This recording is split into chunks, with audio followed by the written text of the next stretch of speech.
kindergarten nga klase, ang maestra ingon siya nga tagaan ako og 100 pesos kinsa tong makasulti, makatubag nga kinsa ang pinakasikat na tao sa tibuok kalibutan. Ang maong eskwelahan, international school, nang lain og mga nasyonalidad ang mga estudyante. Ang usa ka Irish nga estudyante ningon nga si Saint Patrick may pinakasikat og niyang may sorry dili si Saint Patrick. Ang estudyante pong taga India ningon nga si Mahatma Gandhi ang pinakasikat nga tao sa kalibutan og niyang may sorry dili si Mahatma Gandhi. Ang usa ka Hudiyo nga bata ningon nga si Jesus Christ, Hesus Kristo. Og may congratulations, no? Ikay nakadaog. Dali, kuhaa kay mong premyo, no? 100 pesos. Pag doon na sa bata, ningon ang maestra, Hudiyo manta ka, you're a Jew. Nganong si Hesus Kristo man, ang imong giingon nga pinakasikat nga, di mo mutong Jesus Christ nga siya Ginoo. Og ningon ang bata, sa kumunahuna, ma'am, si Moses yun, ang pinakasikat. Pero business is business. No? Ng Jesus Christ, para ako'y makadaog. Wise yung bata, no? Para siya makadaog, Jesus Christ yung gisulti. Muna nga, ang mga Hudiyo, anad kinislag negosyo.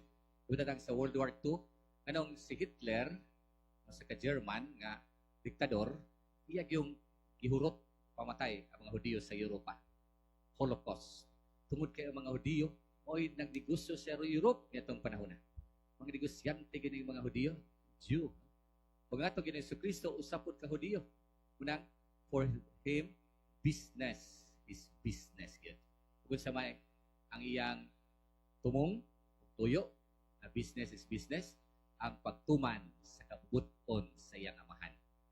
Buta na nga sa diha nga nawa siya, do si Anyo siya, yan ang gituman ning business is business. Na he's doing the business of his father. Nga nawa siya dito sa Jerusalem o sa diha nga nakit-an siya ni Maria o ni Jose dito sa templo. Nakikistorya sa mga kadukuan sa mga Hudiyo, sa mga Pariseo, mga magtutulos balaod. O gigna nila ang Diyos ng bata. Dong, anong imong maring gibuhat kanamo? Wa ba kamahibaw nga ako o ang imong amahan? Nabala ka kayo pagpangita kanimo? Sa gitubag sa tong Ginoo? Wa pasad mo masayod na andig ko sa balay sa akong amahan. Nganong nangita ko muna ko, wa ba mo masayod na andig ko sa balay sa akong amahan. Dito kay English ana translation nga do you not know that I have to be in my father's business? I have to do my father's business. Muna nga to Ginoo nagbuhat yun siya sa gipabuhat sa amahan. Sa gisugo sa amahan kaniya. So muna nga karon nisulod na siya sa Jerusalem o muna gitawag og triumphant entry kay bisag do si Anios pa siya tibaw na siya ato Ginoo anticipate na niya nga ang kabubuton sa amahan nga magpakamatay gyud siya aron maluwas ang katawhan ug magpakamatay siya ngadto sa holy city ang Jerusalem. Muna nga, pipila ka adlaw, likay-likay pa to siya, nadili siya dakpon. Kaya naman, wa pa moabot ang iyang oras sa pagpakamatay. Ug karon niabot naman. Muna nga, siya naging voluntary nga nisulod sa Jerusalem. Triumphant entry. Muna mga dawa, anticipated mass na ni, sugod na kita sa Holy Week, Semana Santa.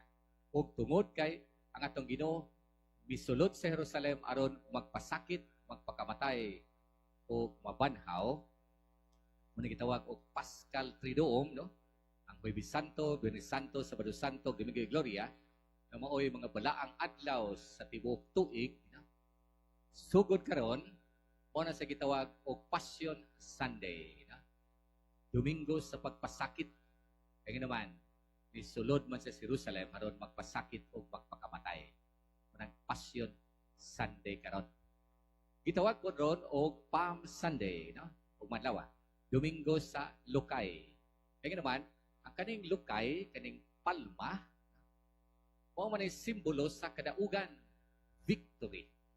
Ang mga Roman soldiers, mga sundalo nga Romanhon, na misakop sa Jerusalem o sa Israel, panahon sa itong Ginoo, kung makadaog sila sa laing mga nasod sa gubat, ang Roma, wa may palma.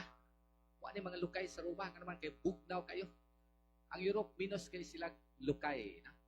Wa sila yung mga lubi, wa sila yung mga buli, wa sila yung mga palma, palm trees. Muna nga, ang ilang Passion Sunday, ganito, kanang magdala na silang twig, nga ilang pabiditahan.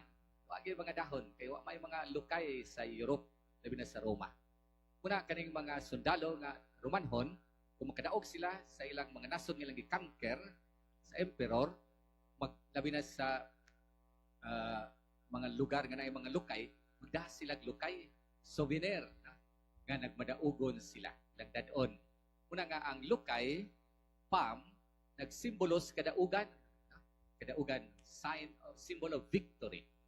Una nga atong Ginoo, pagsulod niya sa Jerusalem, gibakbakan o gibutang ang mga lukay, gisugat siya sa mga tao o nagdalag mga lukay.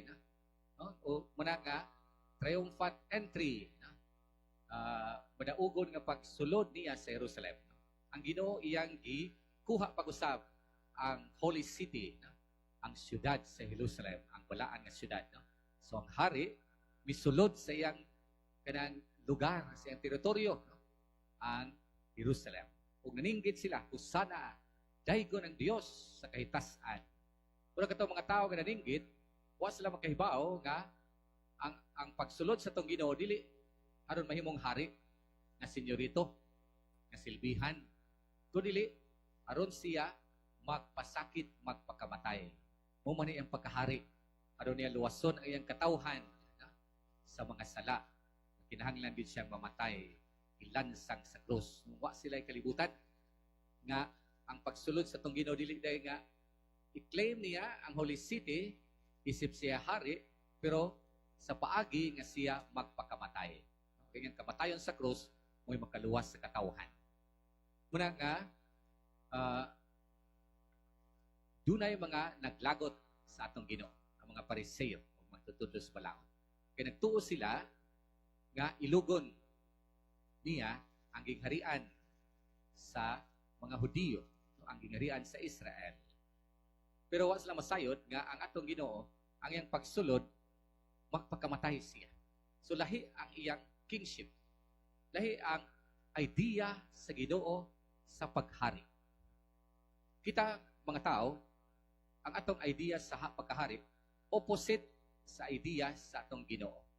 Ang pagkahari sa kalibutan, sa game of chess, sa mga game of chess, nag-surround sa hari. Kanang mga pawn, kanang bishop, kanang kabayo, kanang torre, or kanang rook, kanang queen, sacrifice na sila para gyud pagproteher sa hari, no? Aron dili ma-stalemate, no? Ang hari di makaon. Una sa kalibutan, ang mga sundalo, ang mga tao nagserbisyo sa hari, no? Nagserbisyo sa presidente, nagserbisyo sa prime minister, sa presidente ug sa vice president. Ato yapil ang vice president kay notorious kini. Sikat kayo. Muna, no? Nga kanang nagserbisyo, nagtuyok sila pagproteher sa hari. Muna nga, bahalang isakripisyo ka, no? Patyon lang ka, no? Patyon ng mga adik, ano lang yun? Madipinsahan ang hari. No? Patyon uban, no? Isakripisyo. Pero lahi sa tong Ginoo. Ang pagkahari sa tong Ginoo, ang hari maoy magpakamatay para maluwas ang pawn, para maluwas ang ordinaryo na tao. No? Ang hari mo'y magpakamatay. Ang hari mo'y magsakripisyo. Muna gibuhat sa atong Ginoong Jesucristo. Siya hari, no? Sa tanang mga hari, ang anak sa Dios. Pero imbis nga siya maoy protektahan, siya ay nagsakripisyo, buhat maluwas itang tanan. Maluwas ang ordinaryo na tao. Maluwas ang ultimo na tao. No?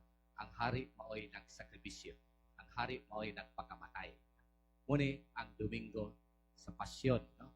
No, nga gitudluan kita nga ang atong hari, atong Ginoo, nagsakripisyo tungod og alang kanato. Nagpakamatay tungod og alang kanato. Muna nga sugod og mga adlaw, kinatunta nga kanang mamalandong na ta. No? Kay bawta nga ang pagsulod sa tong Ginoo sa Jerusalem nga isip hari magpakamatay siya. Ug siyang kamatayon naluwas kita. Ito ng Station of the Cross, tungod sa imong santos nga cross, giluwas mo ang kalibutan. So muna no nga kanang natunta nga ang atong Ginoo iyang gikalimtan niya kaugalingon. Sacrifice, self-giving. Unahin nato sa bunta, nakita nga yung mga sumusunod, sugod karon og mga lawa. Atong pamalandungan, kamaning kamot ta, nga muhalad usab sa atong kaugalingon. Magsakripisyo, self-sacrifice. Dili memong selfish, kundi selfless. No? Paghatag sa kaugalingon sa uban. No? Ngadto sa uban, diha sa atong pagpangalagad. Mo man ang pagkahari sa atong Ginoo. Ang pagkahari sa atong Ginoo di man senyorito, amoy manugo. Sama sa mga presidente, prime minister nga, ipaon na lang mga sundao, suong mga tugubat, samtang sila nara sa safe nila nga lugar, sa palasyo, sa White House, o sa asa sila, nag-star, ang mga sundao na sakripisyo nga ito, patay dito. Pero lahi man ang pagkahari sa atong Ginoo. Ang pagkahari sa atong Ginoo, siya gyud mag-una. Siya may sakripisyo. Sama sa mga hari kaniadto, King Arthur, no? Kanang salida King Arthur, ang hari kaniadto mao gyud mag-una. Siya gyud pinakaisog nga sundalo sa palasyo. Munang siya mag-una sa gubat, dili talawan, dili siya magpaulahi, siya mag-una. Munang kung ang hari mamatay, sibog yun ang mga sundalo. Ano man, namatay na ang pinakaisog nilang sundalo, ang hari. Sibog yun na sila, retreat yun na sila, kaya namatay na ang hari. Una ang atong Ginoo. Siya ay nag-una, siya ay nagsakripisyo sa kaugalingon, buhan maluwas kita ngayang mga tinunan. Natusap unta nga makasunod ta niining maong idea sa pagkahari. Ang pagkahari nga mo alagad, dili alagaran. Ang pagkahari nga mo sakripisyo, mo serbisyo, mo sakripisyo alang sa kaayuhan sa tanan. Manindog ato karong litokon ang